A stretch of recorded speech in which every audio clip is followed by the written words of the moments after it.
환상이라는 단어를 찾아보면 사전에는 현실적인 가능성이 없고 허황한 생각이나 허황한 시도 이렇게 되어 있습니다.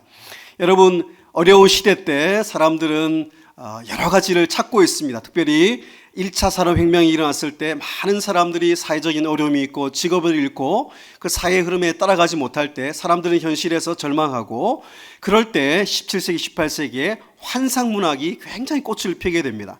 다시 말하면 이 현실이 아닌 환상의 어떤 세계를 꿈꾸게 만드는 그런 문화가 많이 꽃피게 됩니다.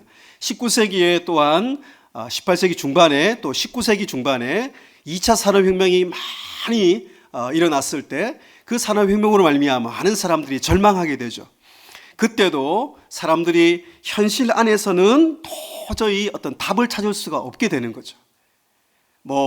요즘도 마찬가지지 않습니까? 스마트폰에 우리가 보는 소식들마다 사실은 100개의 소식을 보면 우리에게 희망을 주는 소식은 아마 1개, 2개도 안 될 거예요.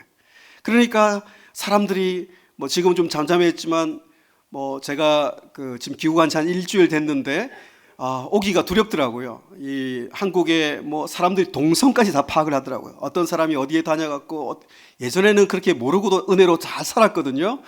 미국에는 독감이 번져서 8,000명이 이번 겨울에 죽었다고 그래요. 그러니까 우리가 아무리 조심하고 우리가 현실 속에서 아무리 방법을 찾아도 미국이 얼마나 좋은 의료시설과 또 많은 과학적인 문명이 발달해 있습니까? 그런데 인간이 너무 연약하기 때문에 독감에 걸려서 8,000명이 죽는 시대에 살고 있는 거예요. 3차 산업혁명이 일어났을 때도 많은 사람들이 절망할 때 또 사람들은 현실에서는 답을 못 찾고 희망을 못 찾으니까 어디요? 유토피아, 환상의 세계, 존재하지 않지만 가능성은 없지만 새로운 어떤 세계를 꿈꾸게 만드는 문화들이 많이 만들어집니다. 그때 한참 또 많이 만들어진 것이 헐리우드 영화라는 거 알고 계십니까? 헐리우드 영화가 그때부터 많이 꽃피워서 지금도 많은 사람들이, 물론 영화가 다 나쁜 건 아니지만 이렇게 어려운 시대에도 가장 불황이 없는 곳이 영화관입니다. 영화를 안 보시는 모양이네요, 여러분들은. 영화관에 가면 2시간이고 3시간이고 사람들은 환상의 세계로 자신을 도피하면 그 잠시의 위로와 또 힘을 얻는다고 이야기합니다. 여러분, 우리는 어떻습니까? 우리도 현실에서 절망할 수 있고, 우리는 어쩌면 세상 사람들이 볼 때 우리는 더 절망과 가능성이 없는 사람들인지도 모릅니다. 여러분, 에스겔을 우리가 읽었는데 에스겔은 제가 참 좋아합니다. 특별히 제가 한 1년 동안 하나님께서 마음을 주시고 또 계기가 있어서 에스겔 1장 1절부터 48장 마지막 절까지 제가 모든 에스겔 말씀을 한 절 한 절을 연구하고 묵상할 수 있었습니다. 에스겔서를 읽는데 얼마나 힘든지 모릅니다. 복음서를 읽으면 힘이 나고요, 이 에스겔을 읽으면 여러분 참 힘듭니다. 안 그래도 힘든 시대를 살고 있는데 에스겔이 제일 인기가 없어요. 왜냐하면 1장부터 3장까지 하나님이 에스겔에게 하늘을 여시고 말씀의 환상을 보여주시고 소명을 주십니다. 수레바퀴 환상을 보여주시고 내 생물 가운데에 계신 하나님의 영광스러운 환상을 보여주세요. 그까지는 좋았는데 4장부터 24장까지 유다와 이스라엘 향한 하나님의 무서운 심판의 이야기가 몇 장이에요? 4장부터 24장이니까 무려 20장에 가까운 이야기가 심판에 관한 내용만 쫙 펼쳐지는 거예요. 얼마나 힘듭니까? 아무리 잘못했어도 심판 한 장만 이야기하시면 되지, 그 자세하게 20장을 이야기해요. 25장 갔는데 또 심판 이야기, 25장부터 32장까지 열방과 열국에 대해서 하나님을 믿지 않고 교만한 백성들 향한 하나님 심판이 계속되는, 그러니까 무려 한 30장에 가까운 내용이 심판에 관한 이야기.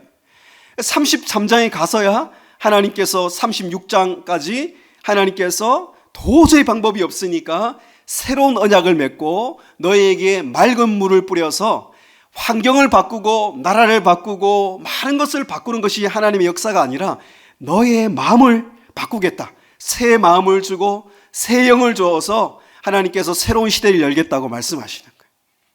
여러분, 그런 다음에 37장 40장부터 새로운 성전을 하나님께서 환상을 보여주세요.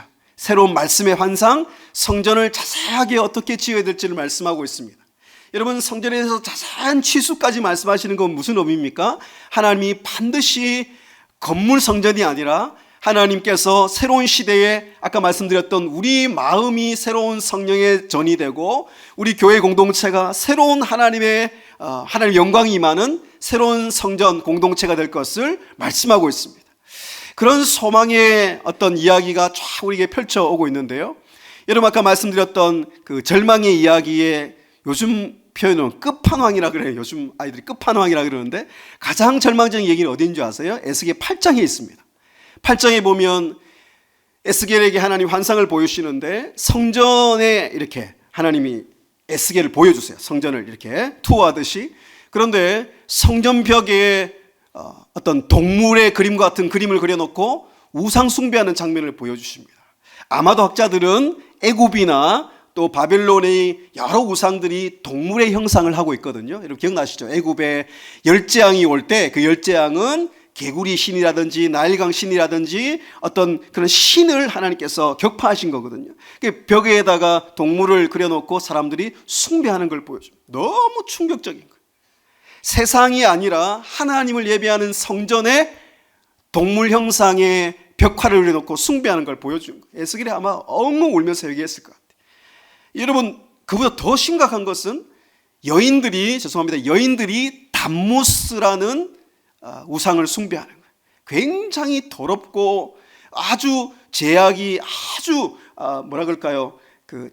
아주 정말 입에 담을 수도 없는 그런 죄악의 우상을 숭배하는 걸 보여줘요. 점점 강화되는 거예요. 또 갔더니 25명, 아마도 반차를 따라서 24명의 제사장과 대제사장 1명이라고 보여지는데 25명이 태양을 향해서 우상을 숭배하는 장면을 보여주는 거예요. 여기서 거의 절망이 끝났다고 봐야 돼요. 그래서 에스겔이 뭐라고 이야기하냐면 끝났도다, 끝났도다, 끝났도다. 다 끝난 거예요. 나라도 끝났죠. 그래 바벨론 포로로 잡혀갔죠. 그래도 우리는 힘들다 그래도 나라는 있잖아요. 그죠? 별로 안 감사한 모양인데 저는 감사하거든요. 여러분, 우리는 이렇게 예배 드릴 아무리 힘들어도 여기 나와서 예배하고 하나님 앞에 울면서 기도할 수 있는 성전이 있잖아요. 그죠? 예루살렘의 성전 다 무너졌어요. 바벨론의 성전의 기물까지 다 빼앗겼어요. 세 번째, 또 뭐가 끝났어요? 에스겔이 하나님의 제사장으로 부르심을 받았거든요. 선지자 겸 제사장인데 30살에 부르심을 받았지만 마지막 왕 여호와김과 함께 바벨론의 포로로 잡혀간 사람이 에스겔이에요. 그러니까 자기의 직업도 끝난 거예요. 나라도 끝나고 성전도 끝나고 자기가 직업 있으면 뭐합니까? 제사장 할 일이 없는데 성전이 없으니까 할 일이 없는 거예요. 사람이 제일 절망이 뭐냐면 할 일이 없는 거예요. 특히 남자 우리 성도님들, 그렇죠? 제일 힘든 게 할 일이 없는 거예요. 여러분, 그런데 끝났도다 이게 다 끝난 거예요. 그런데 43장에 보시면 에스겔 43장에 정말 놀라운 이야기가 나옵니다. 그 후에 그가 나를 데리고 문에 이르니 곧 동쪽을 향한 문이라. 이스라엘 하나님의 영광이 동쪽에서부터 오는데 하나님의 음성이 많은 물소리 같고 땅은 그 영광으로 말미암아 빛나니. 4절에 여호와의 영광이 동문을 통하여 들어오셨다. 여러분, 아까 말씀드린 대로 이스라엘 백성들이 얼마나 절망이냐면 어떤 절망적인 여러분 일이 있어도 여러분 절대 절망하시면 안 됩니다. 왠지 아세요? 하나님의 영광이 우리 가운데 있기 때문에. 그런데 이스라엘 백성들의 그 성전에 있는 하나님의 영광, 솔로몬이 성전에 봉헌할 때 영광스러웠던 가득 찼던 하나님의 영광이 하나님이 그 성전의 동쪽 문을 향해서 하나님의 영광이 떠난 것을 에스겔이 보았거든요. 그게 이제 마지막 끝장이에요. 그런데 43장에 하나님의 영광이 어디로 돌아오십니까? 그 떠나셨던 그 동쪽, from the east gate, 그 동쪽 문으로 하나님 영광이 다시 들어오는 걸 본 거예요. 여러분, 요한계시록에 사도 요한이 그 하나님의 성전에 그 하나님의 영광을 보고 헝헝 운 것처럼 인을 때릴 자가 없는데 그 예수 그리스도를 보고 헝헝 울었다 그랬잖아요. 아마 에스겔이 그 동쪽 문으로 떠나셨던 하나님의 영광이 다시 돌아오는 걸 보고 여러분 어떻게 했어요? 아마도 헝헝 감격해서 울었을 것 같아요. 저는. 여러분, 그런 에스겔의 그 하나님의 영광이 성전에 들어오고 성전을 다시 준비하고 안식일과 성전에 드린 제사를 어떻게 드려야 될지 46장까지 쫙 펼치는 거예요. 여러분, 이걸 제가 이렇게 짧게 한 2, 3분간 말씀드렸는데 여러분 집에 가셔가지고 이번 주에 에스겔서를 꼭 읽어보시길 바라요. 어차피 갈 데도 없잖아요. 아직 코로나 바이러스, 코로나 19인가요? 돌고 있으니까 에스겔 왜냐하면 우리가 읽었던 제가 47장을 지금 말씀드리는 것을 그 앞에서부터 쭉 파노라마처럼 살펴봐야 47장 1절이 들어오는 거예요. 1절에 뭐라고 되어 있습니까?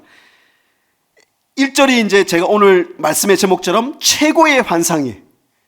구약의 최고의 말씀의 이상, 환상, 비전이 어디냐면 47장이에요. 이 환상을 딱 붙드는 자들은, 이 붙드는 성도들은 어떤 절망의 시대에도 하나님의 소망의 그 은혜의 그 비전을 붙들 수 있는 거예요. 자, 오늘 그 말씀이 나오는데 동쪽에서 역시 그 문지방 밑에서 물이 흘러나오는 걸 보여주시는 거예요. 마치 카메라에서 클로즈업을 하잖아요. 요즘 새로 나온 스마트폰 보니까 뭐 100m를 클로즈업 하는 그 기능이 있던데요. 제가 사고 싶은데 좀 비싸더라고요. 성전을 딱 클로즈업 하는데, 클로즈업 한다는 거 제일 중요하다는 얘기예요. 그죠? 뭘 클로즈업 하냐면은 하나님의 영광이 들어오시고, 하나님의 영광이 우리 삶 가운데 회복되고, 하나님의 영광이 우리 가정에 회복되고, 우리 삶 가운데 회복되면 제일 먼저 일어나는 역사가 뭐냐면 1절에, 2절에 있는 거예요. 보세요. 힘내, 보라라는 히브리어가 강조되면 힘내, 마임이 히브리어로 물이거든요. 그 물이 어떻게 나오냐면 콸콸콸 나오는 게 아니고 제단 남쪽에서 흘러내려요. 2절을 그걸 다시 얘기합니다. 물이 그 오른쪽에서 스며 나오더라. 한번 따라하겠습니다. 스며 나오더라. 이 스며 나오더라는 원어는 이 의성어예요. 성경에 딱 한 번 나오는데 이거는 머파킴인데요. 뭐냐면 병에서 물을 똑똑똑 한 방울씩 흘리는 거 있죠. 물이 똑똑똑. 제가 어릴 때 저희 동네 잘 산꼭대기 가면 약수물이 나오는데 밑에 가면 물이 막 흘러나와요. 근데 제일 꼭대기 가니까 물이 똑똑똑. 약수도 안 가보셨어요? 건강이 안 좋으시겠네. 약수도 가시고 그러세요. 약수 때 물이 똑똑똑 떨어지잖아요. 그죠? 딱 그거예요. 성전에서 물이 똑똑똑 떨어지는 거예요. 여러분, 이 장면이 최고의 환상의 서막이에요. 하나님의 모든 역사는 처음부터 성전의 물이 이따가 말씀드리겠지만 사회를 덮는 하나님의 그 엄청난 생명수의 강의 역사는 처음은 작은 물방울이 떨어진 데서 시작되는 거예요. 저는 이것을 2020년에 저의 사역과 저의 삶의 모토의 말씀으로 삼았어요. 하나님, 올해 2020년 하나님, 나의 모든 삶이, 나의 모든 사역이 내가 가는 곳마다 이 스며 나오는 물, 더 정확히 어떻게 해요? 톡톡 떨어지는 한 방울의 물이 되는 삶이 되게 해 주시옵소서. 가정에서도 물방울이 똑똑똑 떨어져야 돼. 가정 예배를 드리면서. 제가 얼마 전에 운전을 오랫동안 했는데, 예전에는 저는 운전을 오랫동안 하면, 특히 한국에서는 굉장히, 제가 원래 짜증을 잘 내지 않는데 운전을 오래 하면 짜증이 나요. 그래서 가족들하고 이렇게 주로 차에서 싸워요. 그죠? 차에서 주로 싸워요. 그래서 제가 늘 차에서 기도하는데, 이번에는 이 말씀을 읽고 차 안에서 스며 나오는 물을 내가 흘리리라. 그래가지고 제가 차 안에서 찬양을 계속 불렀어요. 우리 아이들이 아빠 무슨 일이 있으세요? 막 그러고, 물 이상하죠, 아빠가. 그래서 제가 차 안에서 찬양을 부르고 아이들에게 말씀을 전하고, 굉장히 싫어하긴 하더라고요, 차 안에서. 그러니까 막 이 차 안에서 예배를 드리고 부흥회를 하니까 차 안에서 아이들이 은혜를 받고 저희 아내가 저를 존경하기 시작하고, 저도 그 시간이 7시간 이렇게 운전을 해도 하나도 피곤하지 않은 거예요. 여러분, 어느 곳에서나 이 스며 나오는 물이 시작되고 있는 거예요. 그 물이 흘러나오는 그 장면이 오늘 최고의 환상의 시작입니다. 여러분이 주일날 예배를 드리고, 혹은 여러분 삶 가운데 직장에서도 그렇고, 심지어는 운전을 하거나 또 지하철을 타고 하거나 그 어떤 순간에도 이 장면이 여러분의 최고의 환상이 되어야 돼요.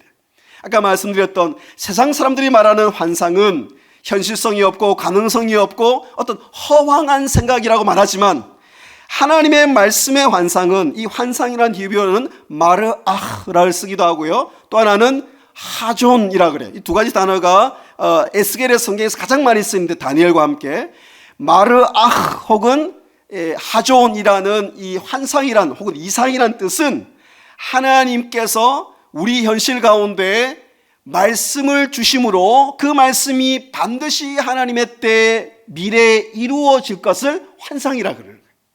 그러니까 우리는 하나님의 말씀의 환상은 현실적인 가능성은 없어 보일 수는 있어요. 그죠? 지금 에스겔은 보세요. 어느 시점에 있습니까? 바벨론 포로에 잡혀 있습니다. 그발 강가에 있습니다. 성전도 없습니다. 그런데 무슨 성전에서 물이 흘러나와요? 가능성이 전혀 없는 이야기지만 하나님의 말씀의 하존, 비전, 하나님 말씀의 마르아, 하나님 말씀의 환상은 반드시 여러분의 삶 가운데 이루어질 거예요. 그래서 자녀들에게도 말씀의 환상이 있는 부모들은 이 말씀의 환상을 계속 심습니다. 너의 삶 가운데 하나님께서 어떤 말씀을 통해서 이루실 것을 계속 말씀하는 거예요. 자, 오늘 이 말씀이 어떻게 또 전개됩니까? 3절에서부터 보시면 3절, 4절, 5절 보시면 이 말씀 여러분 잘 아실 겁니다. 톡톡톡 떨어진 물이 어떻게 전개되냐면 하나님이 에스겔에게 천척을 청량하라 그러는데 천척은 우리로 이제 이렇게 바꾸면 한 450m 정도 됩니다. 450m를 가서 측량을 하니까 어디에 차요? 발목. 이거만 대단한 겁니다. 여러분 놀라시지 않는데 아까 물방울이 똑똑 떨어져서 얼만큼 역사하면은 발목에 차겠어요. 또 450m를 측량하니까 어딜 차요? 무릎에 차요. 무릎만 차도 굉장히 큰 강을 이루는 겁니다. 또 450m를 가서 측량하니까 허리에 차요. 허리에 차면 보통 아시겠지만 허리에 차는 강물을 건너면 제가 제어하기 힘듭니다. 또 450m를 가니까 어디에요? 5절. 예, 다시 측량을 하니까 어떻게 됐습니까? 정말 놀라운 광경이 펼쳐집니다.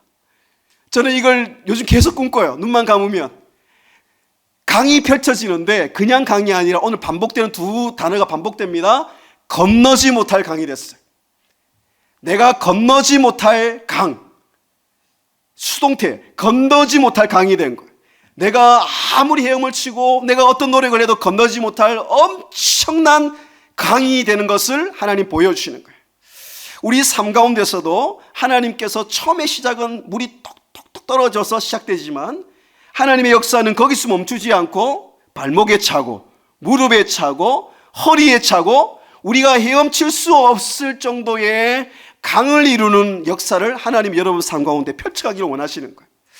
저는 늘 회개하는 게 뭐냐 하면 이 말씀을 준비하면서도 제가 참 고등학교 때 은혜를 많이 받았거든요. 제가 예전에 여러분 뭐 이렇게 기억하신 분은 알겠지만 제가 3년 전인가요? 하나님 말씀 부흥회로 여러분 섬겼는데 제가 아직도 기억에 나요. 참 여기 와서 제가 맛있는 밥도 많이 주시고 또 말씀을 나누면서 저도 은혜를 많이 주셨는데 여러분 제가 어릴 때부터 생각해 보면 설교를 할 때든지 제가 학교에서 학생들 가르칠 때 자꾸 옛날 거 우려먹는 거예요. 예전에 제가 청년 때 은혜 받았던 것들, 또 제가 유학기간에 가서, 물론 귀하지만 유학기간에 가서 무릎에 차는 은혜를 받았던 것, 때로는 내 허리에 차는 은혜로 내가 정말 놀라운 하나님의 은혜로 말이에요. 하나님께서 내 삶을 유학기간 동안 하나님께서 나에게 재정을 채워주시고 길을 열어주시고 또 하나님 저에게 물이 흐르게 하셔서 제가 루이빌이든지 켄터키든지 미국 곳곳에서 말씀을 전했거든요. 말씀을 전하면서 저를 통해서 하나님께서 생수의 강이 흐르게 하신 그런 이야기를, 그거 좋아요. 발목에 차는 은혜, 무릎에 차는 은혜. 그런데 거기서 제가 만족을 하고 있는 것 같이 생각이 드는 거예요. 여러분 지금 어느 시기에 있습니까? 여러분은 2020년 되면서 여러분 건너지 못할 강을 경험하고자 하는 여러분 소망이 있으십니까? 여러분 에스겔은 지금 다시 말씀드리지만 에스겔뿐 아니라 이스라엘 백성들은 예배조차 드리지 못한 바벨론의 포로에 있어요. 근데 하나님은 70년 후에 다시 돌아가서 성전이 재건되면 그곳에 드리는 예배를 드릴 때 건너지 못할 강 같은 은혜를 체험할 거로 지금 말씀하고 있는 거예요. 이 말씀은 언제 궁극적으로 성취됩니까? 예수님께서 오셔서, 저는 많은 말씀이 이 말씀과 연결되는 중요한 은혜의 말씀이지만 요한복음 4장과 7장에 있어요.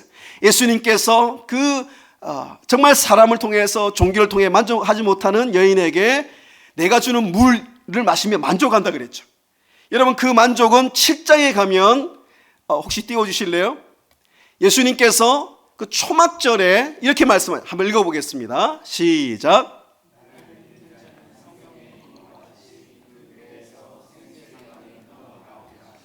이는 그를 믿는 자들이 받을 성령을 말씀하십니다.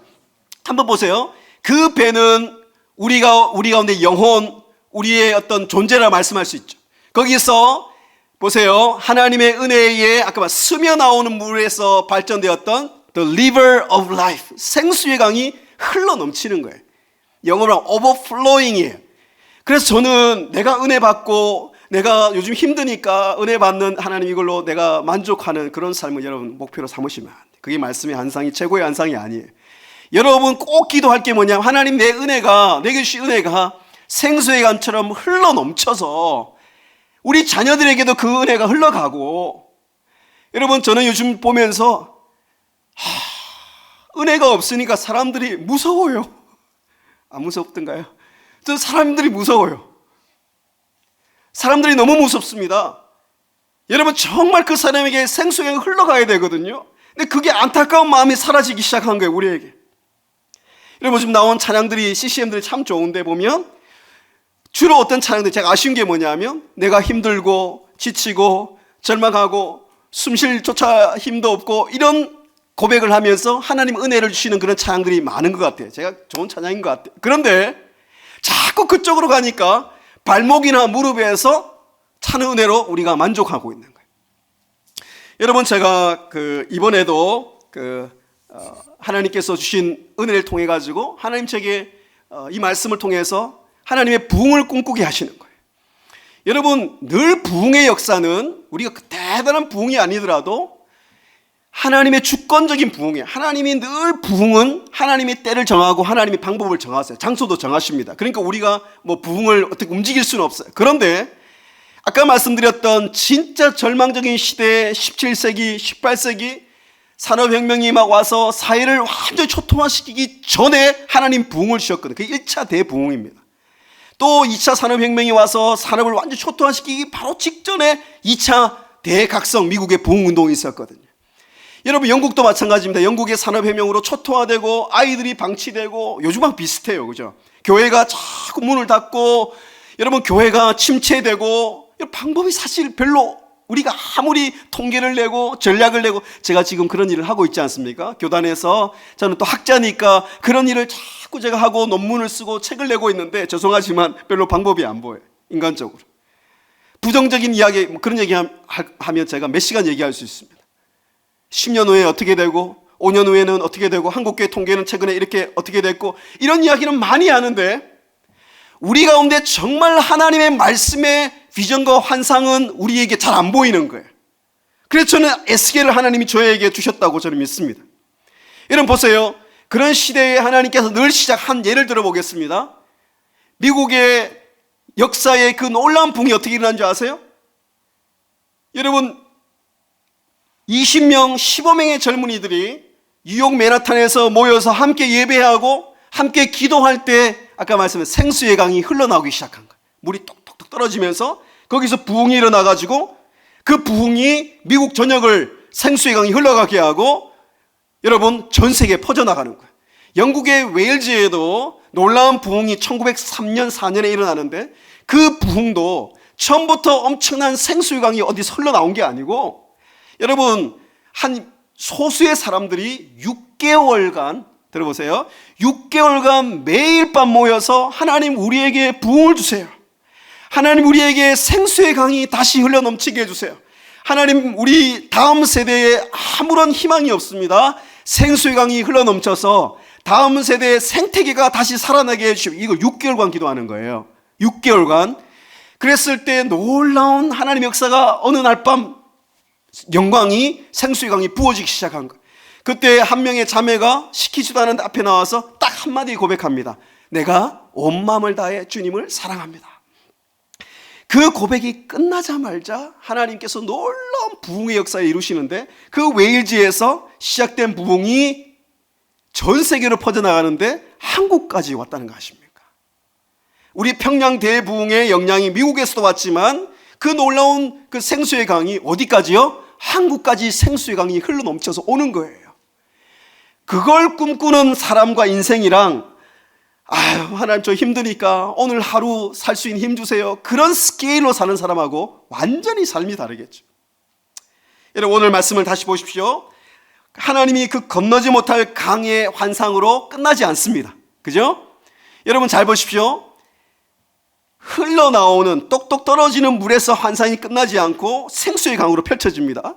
생수의 강으로 환상이 끝나는 것도 너무 환상적인데, 오늘 보십시오. 6절부터 보십시오. 6절부터 하나님이 더 광활하고 놀라운 환상을 또 펼쳐주십니다. 무슨 환상이에요? 그 강이 어디로 흘러가냐면은, 자 보세요. 흘러가면서 강 좌우편에 나무가 많게 만들어요. 여러분 이스라엘 가보신 분은 알겠지만 너무 황량해요. 나무가 없어요. 거의 그 사막과 광야에 가까워요. 자 보세요.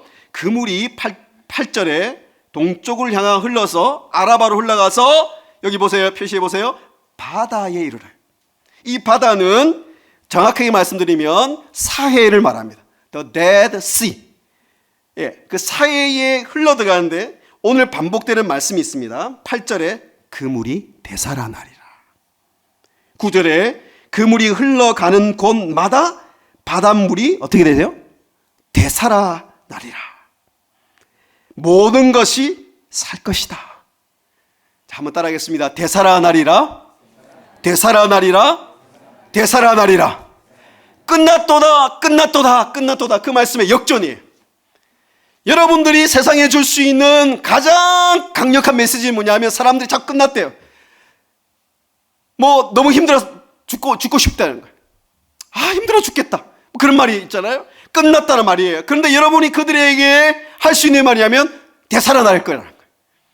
여러분, 오늘 반복되는 말씀이 뭐냐면 그 바닷물이, 그 바다가 살아난다 그랬어요.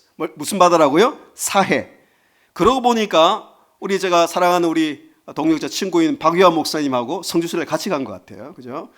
가서 가장 감격적인 곳이 어디였냐면 사해였어요. 사해.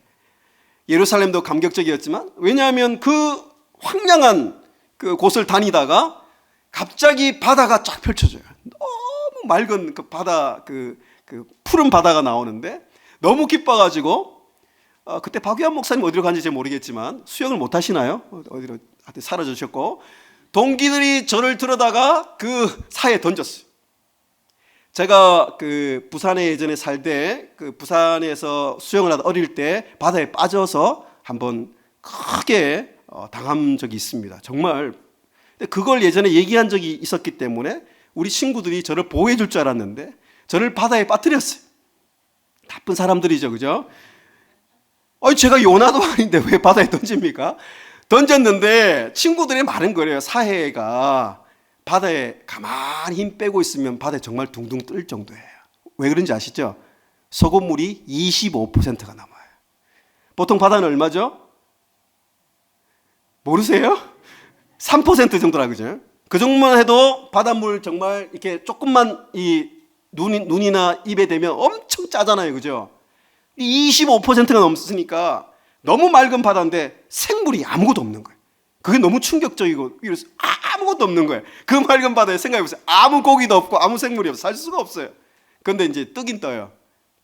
소금물이니까. 그 친구들이 힘을 빼라고, 가만히 있으라고 막 그러니까 정말 저는 예수님의 그 음성처럼 들렸어요.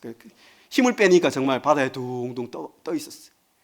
여러분, 이 바다를 살리고 그 바다가 되살아나야, 이 말씀이 우리의 최고의 환상의 정점이 돼야 돼. 왠지 아십니까?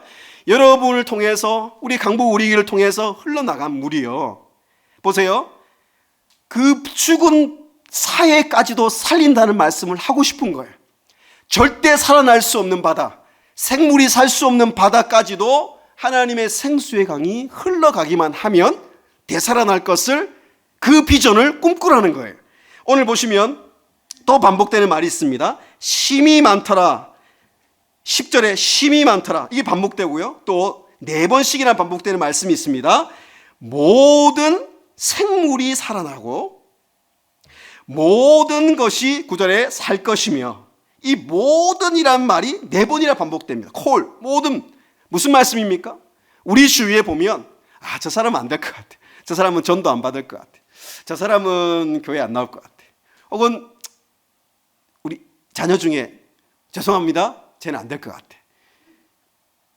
그런 마음이 들 때도 있습니다. 그런데 여러분, 오늘 말씀이 그걸 뒤집고 있습니다. 이 생수의 강이 흐르느냐 마느냐의 이것이 문제이지, 그 어떤 모든 곳이라 그래서 사해든, 오늘 몇 곳이 나옵니다. 아라바든, 10절에 엔게디도 나와요. 엔게디 잠깐 말씀드리면 역대 20장이 나오죠. 역사상 가장 치열한 전쟁이 벌어지는 곳이 엔게디였어요. 그죠? 연합군, 모압 연합군, 암몬 연합군하고 싸웠던 곳 아닙니까? 역사적으로 이 엔게디는 굉장히 요충지기 때문에 피비린내가 나는 땅이었어요. 그 엔게디도 그물치는, 다시 말하면 생물 또 생태계가 넘치는 그런 축복의 땅이 될 거라는 거죠. 에네글라임은 그 사이의 끝을 말하는 거든. 에네글라임도 염소의 샘 이런 뜻인데 지금은 거기에 이런 샘들이 있어요. 여러분, 에네글라임처럼 그런 황폐한 것도 살아날 거라는 거예요. 여러분, 이 생수의 강이 저는 이번에 기도하면서 이런 마음을 주셨어요. 여러분, 우리가 요즘 참 교차 상태에 빠져서 저는 솔직히 좀 마음에 안 들어요. 그쪽의 지도자도 그렇고 저 북한 땅 말이에요. 하나님, 저곳에도 생수의 강이 필요한데 얼마 전부터 가만히 생각해 보니까 별로 요즘 기도를 제가 하지 않더라고요. 제가 회개했습니다. 생수의 강이 거기도 흘러가게 하시고, 제가 지금은 좀 잠잠하지만 제가 얼마 전에 귀국을 할 때 막 어느 한 C국에서 사람들 들어오는 거 되게 싫어했잖아요. 여러분 좋아했습니까, 여러분은? 제가 미국에 있을 때도요, 제가 오해를 받았어요. 제가 외모가 약간 홍콩 쪽 이쪽에 닮아가지고 저에게 국적을 물어보지도 않고 중국말 하는 사람이 한둘이가 아니에요. 갔는데 미국 사람들 차별을 하는 거예요. 제가 딱 갔더니 딱 일어나서 딱 하면서 저를 딱 째려보는 거예요. 인종차별이거든요. 여러분, 굉장히 기분 나쁩니다. 그리고 막 거기서 사람들 들어와서 바이러스를 퍼뜨린다 그러니까 속으로 저 사람들 좀 안 들어오면 좋겠다. 근데 가만히 보니까 저희 학교에도 중고등 학생들이 5, 60명 가까이 되거든요. 그 학교도 지금 졸업식도 취소하고 개강도 지금 연기됐어요. 속으로 다행이다 생각하고 있는데, 하나님 말씀을 통해서 생각해 보세요.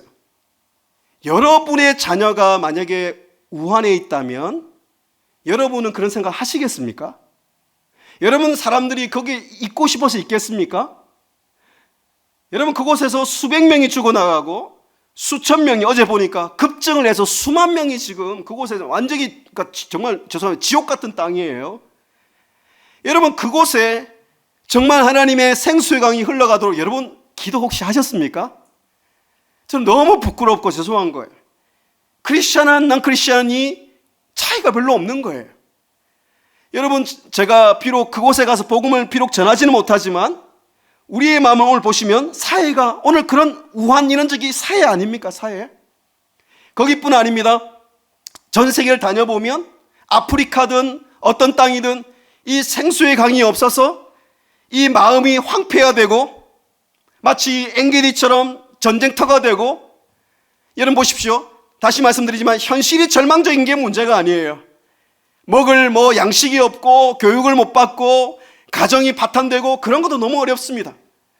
경제적으로 어려운 거 너무 어려워요. 그런데 다시 말씀드려, 하나님 말씀 뭐냐 하면 너희에게 이런 말씀의 환상이 있느냐, 이 말씀의 생수의 강이 너에게 흐르고 있느냐, 하나님 이걸 우리에게 말씀하고 있는 거예요. 아무리 바벨론 땅이 사해같이 절망의 땅이고 죽음의 땅이어도 하나님은 에스겔과 그 사람들에게 생수의 강이 흘러나겠다 말씀하는 거예요. 그러면 그 땅은 하나님의 땅이 되는 거예요. 에스겔이 어떻게 끝납니까? 여호와 샴마, 야훼 샴마로 끝납니다. 성전에만 하나님의 영광이 머무는 것이 아니라 에스겔의 최고의 완상은 어떻게 끝난다고요? 성읍에도 하나님이 여호와 샴마로 함께 하신다고 말씀하고 있는 거예요. 아멘. 여러분의 집, 여러분의 가정, 여러분 성전에만 하나님의 영광이 계신 게 아닙니다. 여러분의 삶의 어느 곳이든 여호와 샴마로 함께 하시면 여러분 생수의 강이 여러분을 통해 흘러넘칠 줄 믿습니다. 하나님, 나를 통해서 좀 사람들 좀 살아나게 해주세요. 나를 통해 생수가 흘러넘쳐서 사람들이 생수의 강을 통해서 사회가 살아나듯이, 오늘 말씀은 물고기가 너무 많은 거예요. 생물이 막 살아나는 거예요. 이걸 말하면 요즘 영적 생태계를 살리자 그럽니다. 교회도 생태계가 살아나고 다음 세대 생태계도 살아나고 이 지역의 영적인 생태계도 살아나고 여러분, 우리 선교지의 생태계도 살아나고 그 생태계의 그 살아나는 시작은 아까 말씀드렸던 작은 물이 톡톡톡톡 떨어진 데 시작되네요. 그 물이 흘러나올 때 여러분 멈추지 말고 하나님 앞에 기도하고 하나님께 나아가고 예배할 때 그 물이 발목에 차고 무릎에 차고 허리에 차고 건널 수 없는 강이 되기를 축복합니다. 여러분 교사이면 여러분을 통해서 다음 세대 아이들이 그 생수의 강이 흘러가는 거예요. 무디를 통해서 수많은 젊은이들이 헌신하고 120몇 명의 헌신자들 중에 약 70명의 한국의 선교사들이 헌신하게 되는 거 아닙니까? 그 20대의 다음 세대 청년들이 조선 땅에 와서 생수의 강을 흘러보냈기 때문에 오늘날 우리에게 이런 생수의 강이 있는 거 아닙니까? 여러분, 다시 한국교회 다음 세대 살아나는 방법은 생수의 강밖에 없어요. 한국교회가 다시 살아나는 방법은 생수의 강이 다시 흐르는 방법밖에 없어요. 그 생수의 강은 어디까지 흘러간다고요? 세상을 살리는, 사회를 살리는 데까지 나아갑니다. 말씀했습니다. 그 1907년에 평양 대부흥을 보면 생수의 강이 한 명이 회개하고 길선주 장로님, 길선주 목사님이 회개하고 선교사들이 회개하는 데서 물이 떨어지기 시작한 거예요. 그 물이 흘러가서 여러분 보십시오. 교회가 새롭게 됩니다. 그죠? 발목에 차는 거예요. 그 물이 또 흘러 넘쳐가지고 여러분 그 평양이 제일 그 시대의 술 문화, 기생 문화, 신분 차별 엄청난 죄악의 도시였거든요. 그런데 그 물이 흘러가니까 평양의 신분 차별, 기생제도, 술, 그 다음에 노름 이런 것들이 사회의 아주 죄악들이 어떻게 생수의 강을 통해서 사회를 통해서 살아나서 없어지기 시작하는 거예요. 그래서 평양이 제2의 예루살렘으로 불릴 정도로 거룩한 하나님의 도시가 되는 거예요. 저는 이것이 우리의 최고의 환상이 되는 거예요. 한국 땅에 엄청난 성전에 아까 그 우상처럼 한국에 이런 우상들이 많은 거예요. 저는 그것 때문에 이런 재앙이 온다고 저는 말하지 않습니다. 그러나 이런 어려움이 왔을 때 하나님이 생수의 강이 우리를 통해 흘러넘쳐서 하나님 이 세상을 살리는 역사가 있게 해 주옵소서. 기도하겠습니다.